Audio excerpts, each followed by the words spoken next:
Hello everybody, I am Sig Trent, game designer, co-creator of Everyday Heroes, and plucky space captain of SigTrent Games. Today I'm going to update you on what's going on with SigTrent Games here in week 45. I will talk a little bit about what I'm doing in life and in gaming. No game design tip of the week this week. We will have a product spotlight, and we'll be back with more game design tips in the future. The well's just running a little dry this week. I couldn't think of anything new to talk about, but we will be back with that feature. Also, got a lot of writing going on, as we will get to. SigTrent Games, week 45, Shotgun Fantasy is going along very nicely and is working on the page treatments that'll be in that book. It's kind of a challenge because the book is about mixing different genres together. And usually when you're doing a design, you want a kind of a unified design. So how can we express the idea of science fiction and fantasy, magic, technology, dinosaurs, whatever other weird cross-genre things you want to do in terms of a unified graphic design that has a look and feel. Bit of a challenge, but Ann and I are working on it. She's got some really cool prototyping. She did a cool mood board with different options. One of the things she was trying to do is match the title or the cover of the book, which is actually proves to be kind of a challenge because the cover was done in a particular style in order to be really punchy and evocative, and you see that on a shelf and go, oh, that looks cool, what's that about? But it doesn't really make for a great theme for the interior of the book because it's high contrast with a dark background and bright colors in the foreground. And that's kind of a terrible way to do a page layout when you're trying to read the thing. It'd be really hard on the eyes. So I always like a nice clean layout in a book without a whole lot of decoration behind text. But I like some nice decorations at the borders and good art treatment and stuff to kind of keep it visually interesting and stimulating. So there's a balance to be struck there. So we're working on that. It's coming along nicely. That's always takes a little while, that part of it, to try and dial that in. Anyway, going along really well. Still super excited about everything Shotgun Fantasy, and hopefully you'll get to see some of that work pretty soon. Mystery Project, the work continues. It's kind of my primary focus on writing at the moment. Going to be working on that until early January. I hit a bit of a boring patch. This happens in any larger project. There's going to be some stuff. It's not that the content is boring. It's the process of generating the content is boring and kind of tedious. But that's okay. Sometimes I wonder, is anyone actually going to be able to reverse engineer the math that I did to try and come up with these numbers and stuff like that? No, probably not. They probably seem kind of arbitrary. But I will say that everything I do kind of has a reason and is always going to be based in a foundation of either my own imagination, which has to, for me, obey its own internal laws, or the real world and an analog of that, in which case I need to try and do my best to give it a realistic feeling. Because I kind of believe if you model game systems on realistic things, it's going to have a feel that goes along with the realistic kind of choices that you have to make in life, even though this is a fantasy life. So anyway, well, I wish I could talk about that stuff in detail, but I can't in this case. Anyway, a little bit of a tedious part, kind of slow going, but I'm going to get through it pretty soon and get on back to some of the fun parts and finish up that project. So lots of really cool stuff in there already, and I'm excited about some of the parts that I've still yet to write. Night Magics, I got some good work done on that in the last week. Got quite a number of spells, I think about 20, 30 more spells. So we've got about a half to 2/3 of the spells to go on that one. I've reviewed everything, got my template set up, so making really good progress on that, and it's coming along quite quickly because it's just sort of a fun, easy project in many ways. Making spells is pretty cool, and the nice thing about Night Magics is I'm not trying to make a whole game with it. It's a supplement, so unlike Shotgun Fantasy, which really kind of needed to have everything you need for a little fantasy game, this is a bit more just whatever's thematic and kind of fun. So it will be everything you need to play certain character classes, right? That'll be in there, but I think that'll be no problem. Tomb of the Lost. You haven't heard that name before.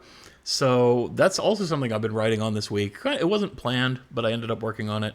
Tomb of the Lost is an old Dungeons & Dragons adventure that I wrote, and I've run many, many times. I think it's very cool. It's got kind of some neat themings. One of the ideas is you begin at the end, which is sort of a strange thing. How does that work in a game? Well, in this adventure, it is a dungeon crawl type adventure, but it starts sort of at the end of the dungeon and partly goes backwards.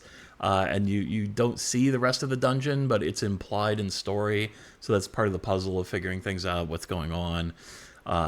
It's just kind of a cool project, and it has a lot of behind the scenes dungeon adventure. It's very strange. Anyway, I like it a lot. I run it fairly often. The group I play with on Mondays was like, oh, what do we know? We don't have anything to play. And it was kind of short notice. So I was like, well, we can do Tomb of the Lost. I've run it, dozens of times. I kind of know it by heart. But I'm always going to prepare and kind of, reread some of the stuff that I've written in the past.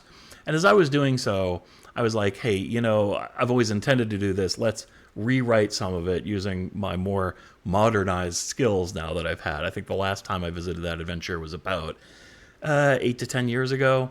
So I've learned a lot since then, grown quite a bit as a writer, have a refined vision of game design. And so I think I'm ready to actually take that and make it a real product and put it out there. I don't know. We'll do it for Everyday Heroes, probably do it for 5e. It's pretty easy to take an adventure and do it for different game systems.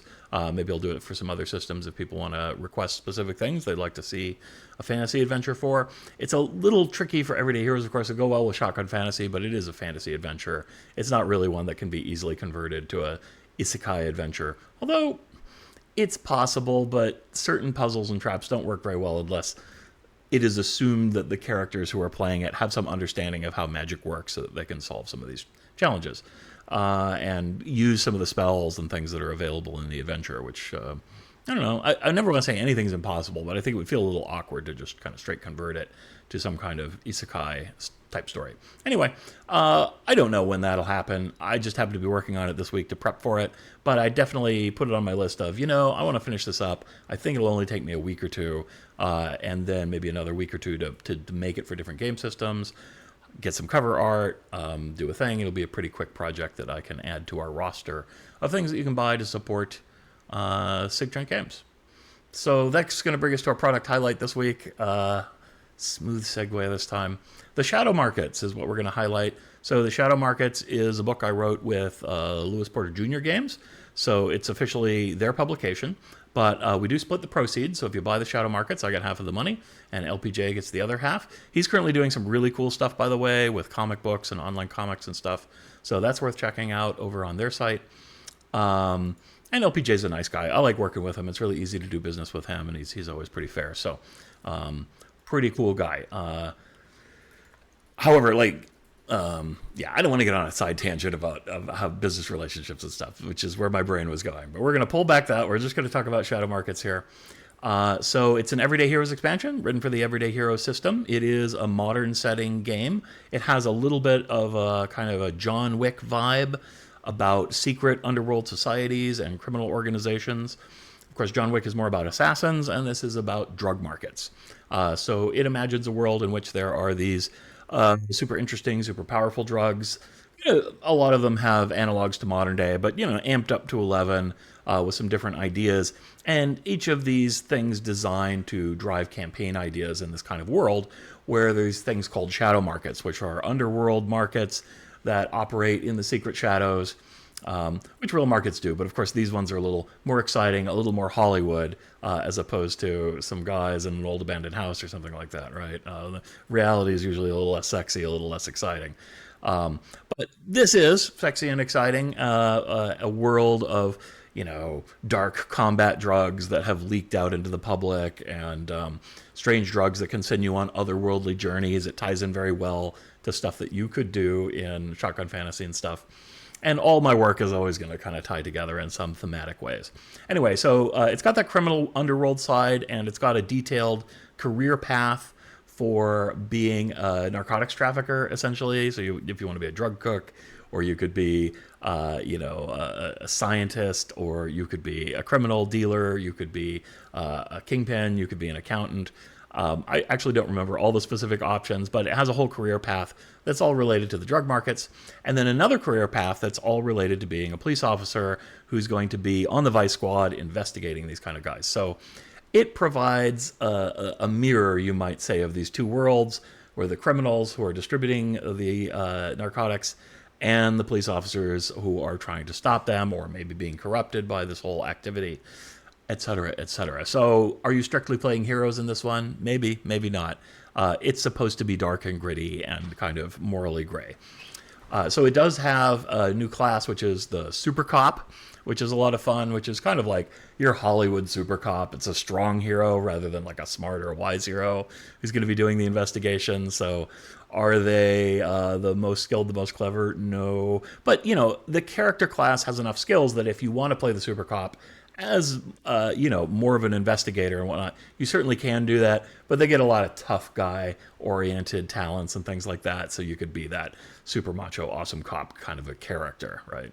But, of course, like with all of my classes, I write it with a particular theme in mind, but I try to make the mechanics flexible enough that if you have a very different idea, but still kind of a super cop character, you can totally use that class to build that character as well.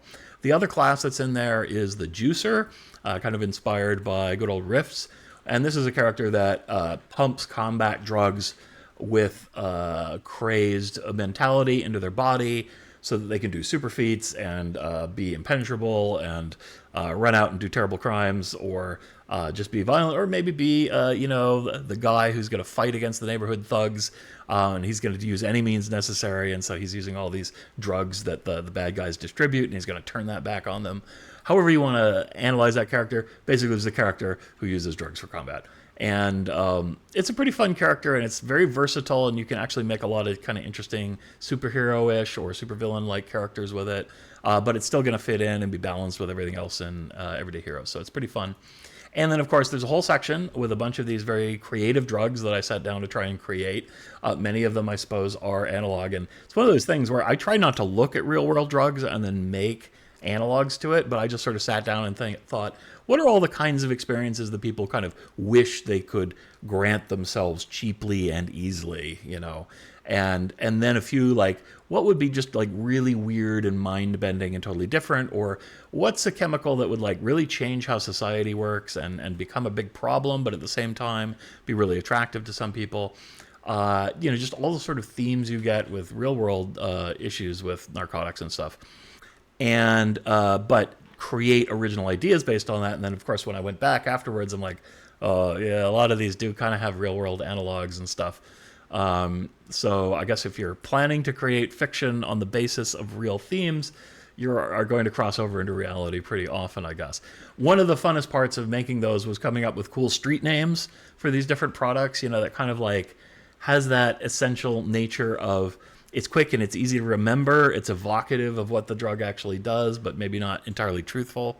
I thought that was kind of a fun exercise in marketing writing, I guess. So on and so forth. And then, of course, it's got a random narcotics drug effect generator. So if you're making a wild mixer cocktail, or if you're doing your own game and you just want some random street drug, you can roll on a bunch of tables and come up with some weird mixture, and then you've got to give it a cool name. But it's a pretty fun system. I mean, obviously, this is not a book for young teenagers or something. It's fairly mature tone, although I don't get super graphic in it or anything like that, but definitely mature themes. And, I have to put a disclaimer in there. I do not endorse drug use. I'm kind of a straight-laced guy myself. Don't do any of that. But gaming is about fantasy, and that's a common theme for dark fantasy role-playing, and so I think it's great for exciting stories. So you can pick up the Shadow Markets, and you can get that on DriveThruRPG or over on Sidekick. Both are fine. I'm going to have a link in the show notes that'll be for the DriveThruRPG and pick up Shadow Markets. And again, I just get immediately paid half the bucks. It's actually really nice to get paid on there, because that's also where I bought a lot of my art, stock art for Shotgun Fantasy and for the company in general. And so it's nice to just quickly turn the money that I get from those products into money needed to make new products, to hire artists, or to pay artists. I guess they've already been hired to do their work and to buy that work for use in my own products. All right. Game design tip of the week. I don't have one this week. I'm very sorry about that. We will be back in the future with more game design tips. I've done 44 of them now, and or 43, I think, because I skipped another week once. And brain's not firing on new ideas so well. So if you have ideas, I would love ideas for things you want to hear, even if it's something I've already talked about before. If I know somebody wants to hear it, then I'm happy to talk about it again. Otherwise, I feel like I need to be original all the time, which maybe isn't true. But anyway, that's my impulse. Okay, so some of your ideas. I'd appreciate that. You can do it here. You can do it on my Discord, wherever you like. That's something I should mention real quick in terms of SigTrent Games that we did do this week. is Discord. We tried to batten down the hatches to prevent as many spammers from coming in. We weren't getting them a lot. We were getting like one a week or something like that, maybe two a week. But as we expand the audience and I go on the media tour for I'm gonna get all my games mixed up, for Shotgun Fantasy, then we're going to have more people coming on there, which means more attention, more links out there, more spammers.